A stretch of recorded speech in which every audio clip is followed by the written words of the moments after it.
নমস্কার বন্ধুরা, এমজে রকমারি রেসিপিস চ্যানেলে আপনাদের স্বাগত। সামনেই নববর্ষ, সকলকে জানাই এমজে রকমারি রেসিপিস চ্যানেলের তরফ থেকে প্রীতি ও শুভেচ্ছা। আমাদের বাঙালিদের জীবনে কিন্তু পয়লা বৈশাখ খুব একটা বিশেষ দিন। ওই দিনটা নিয়ে আমাদের অনেক দিনের প্ল্যানিং থাকে, আর ওই দিনকে ভালো ভালো খাওয়া দাওয়া, দই মিষ্টি এসব তো থাকবেই। প্রতি বছর আমার বাড়িতে মিষ্টির দোকান থেকে মিষ্টি আসে, কিন্তু এবার আমি ভাবলাম বাড়িতে একটু মিষ্টি বানাবো। তাই বাড়িতেই কিছু থাকা উপকরণ দিয়ে মিষ্টিটা আমি বানাবো, আর আপনাদের সঙ্গে তো সেটা শেয়ার করতেই হবে। তাই আজ আমি চলে এসেছি বাড়িতে বানানো আমার মিষ্টির রেসিপি নিয়ে। আপনারা দেখবেন, যদি আপনাদের ভালো লাগে অবশ্যই কিন্তু জানাবেন, আর লাইক এন্ড শেয়ার করতে কিন্তু ভুলবেন না যদি আমার ভিডিওটি আপনাদের ভালো লাগে। সকলেই শুভ নববর্ষ, খুব আনন্দ করে কাটান, খুব ভালোভাবে কাটান। আর হ্যাঁ, আমার সম্পূর্ণ ভিডিওটি কিন্তু দেখতে ভুলবেন না। মিষ্টি বানাবার জন্য আমার লাগবে 5 পিস পাউরুটি, অর্ধেকটা নারকেল আমি কুড়িয়ে নিয়েছি, 2 বড় টেবিল স্পুন গুঁড়ো দুধ, 50 গ্রাম চিনি, ছোট বাটি 1 বাটি দুধ নিয়েছি, প্রয়োজন অনুযায়ী আবার নিয়ে নেব, কাজু বাদাম 50 গ্রাম, আর ছোট একটা গাজর আমি কেটে নিয়েছি, এটা মিষ্টিতে একটা হালকা কালার আনবার জন্য, আর 5টা এলাচ আমি ছাড়িয়ে নিয়েছি দানা। এবার আমি মিষ্টিটা বানানো শুরু করব। প্রথমে একটা মিক্সার জার নিয়ে নিলাম, আর তারপরে পাউরুটিগুলো সব ছোট ছোট টুকরো করে আমি গ্রাইন্ডারে দিয়ে দেব। দিয়ে আমি ভালো করে পাউরুটিগুলো গুঁড়ো করে নেব।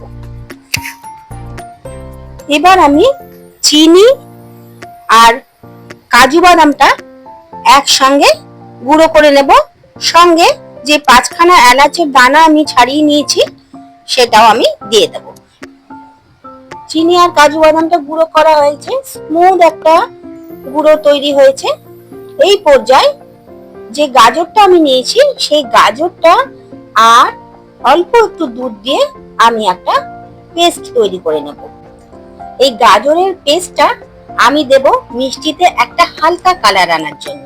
পেস্টটা আমার রেডি হয়ে গেছে।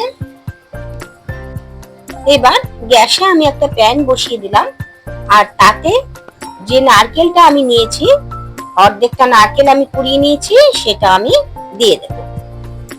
নারকেলটার মধ্যে দেখতে হবে কালো কোনো গুঁড়ো যেন না থাকে, কারণ আমি কিন্তু শুধু নারকেলের সাদা অংশটাই কুড়িয়ে নিয়েছি। মিনিট 2 নাড়াচাড়া করবার পরে আমার নারকেলটার থেকে যখন একটু তেল তেল ছাড়তে শুরু করবে, সেই পর্যায়ে আমি দিয়ে দেব যে পাউরুটিটা আমি গুঁড়ো করে রেখেছিলাম, সেই পাউরুটি গুঁড়োটা আমি দিয়ে দিলাম। পাউরুটি গুঁড়ো নারকেল সব একসঙ্গে ভালো করে মিশিয়ে নাড়াচাড়া করতে হবে আবার মিনিট 2। গ্যাসের ফ্লেম কিন্তু থাকবে লো টু মিডিয়াম, হাই করা কিন্তু চলবে না। মিনিট 2 নাড়াচাড়া করবার পরে একটু ভাজা ভাজা গন্ধ বেরোচ্ছে, এই পর্যায়ে আমি দিয়ে দেব গুঁড়ো দুধটা। গুঁড়ো দুধটা এবার খুব ভালো করে নারকেল আর পাউরুটির সঙ্গে মিশিয়ে দিতে হবে। এই পর্যায়ে কিন্তু গ্যাসের ফ্লেম একদম লোতে করে দিতে হবে, আর গুঁড়ো দুধটা পাউরুটির সঙ্গে নারকেলের সঙ্গে ভালোভাবে মিশিয়ে দিতে হবে। এই পর্যায়ে আমি দিয়ে দেব যে দুধটা আমি নিয়েছিলাম, সেই দুধটা দিয়ে দেব, কিন্তু প্রয়োজন অনুযায়ী আগেই আমি বলেছিলাম যে আরেকটু দুধ লাগতে পারে, সেই জন্য এরকম ছোট বাটির আরেক বাটি দুধ আমি দিয়ে দিলাম। দুধটা ভালো করে মিশিয়ে নেব পাউরুটি আর নারকেলের সঙ্গে। এবার আমি দিয়ে দেব চিনি আর কাজু বাদামের যে গুঁড়োটা আমি বানিয়েছি সেটা। এরপরে সমস্ত উপকরণ একসঙ্গে ভালো করে মিশিয়ে নিতে হবে, আর খেয়াল রাখতে হবে যেন কোনো লাম্প না থাকে। খুব সুন্দর করে এইভাবে খুন্তির মাথা দিয়ে ভালো করে করে মিশিয়ে দিতে হবে। দেখুন, সমস্ত উপকরণগুলো আমার একসঙ্গে মিশে গেছে, আর কোনো লাম্প কিন্তু নেই, নরম হয়ে এসছে। এবার যে গাজরের পেস্টটা আমি বানিয়েছিলাম সেটা আমি এর মধ্যে দিয়ে দেব। গাজরের পেস্টটা আমি দিয়েছি একটা কালারের জন্য, মিষ্টির মধ্যে একটা কালার হলে ভালো লাগে, তাই ফুড কালার না দিয়ে আমি ফ্রুট কালার দিলাম। কালারটা ভীষণ মিষ্টি আসছে, দেখুন একটা হালকা অরেঞ্জিশ কালার আনবার জন্য আমি এই গাজরের পেস্টটা দিয়েছি। ভালো করে মিশিয়ে দিতে হবে। খুব সুন্দর করে মিশিয়ে দিলাম আমি গাজরের পেস্টটার সঙ্গে, আর কালারটাও খুব সুন্দর এসছে।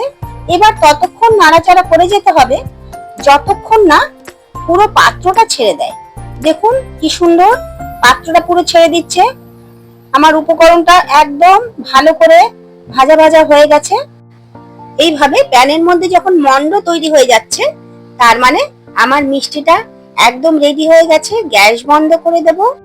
এরপর আমি পাত্রের মধ্যে ঘি বা তেল যা কিছুই হোক লাগানো যেতে পারে। আমি হালকা একটু ঘি মেল্ট করে ব্রাশ দিয়ে লাগিয়ে নিচ্ছি।